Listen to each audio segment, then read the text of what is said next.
कॉस्मेटॉलॉजीच्या आता advance skin treatment आता available आहेत. तर यासाठी आपल्याला एखाद्या अनुभवी डॉक्टरांकडे जाऊन आपल्या त्वचेचा प्रकार आणि आपल्या त्वचेच्या समस्या या डर्मास्कोप किंवा स्किन ॲनालायझर नावाच्या मशीननी आपल्याला जाणून घ्यायच्या आहेत. आणि त्यानंतर या ट्रीटमेंट आपण आपल्या त्वचेवरती केल्यानंतर आपल्याला खूप फायदा मिळू शकतो. त्यानंतर आता मेडिफेशियल्स क्लिनिकमध्ये अवेलेबल असतात. मेडिफेशियल म्हणजे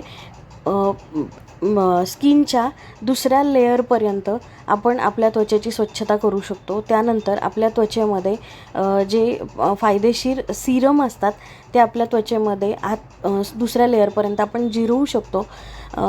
अशा प्रकारचे खूप सारे फेशियल आता मेडिफेशियल अवेलेबल आहेत. तर हे अनुभवी आणि जाणकार डॉक्टरांकडून करून घेतले तर खूप फायद्याचे ठरू शकतात.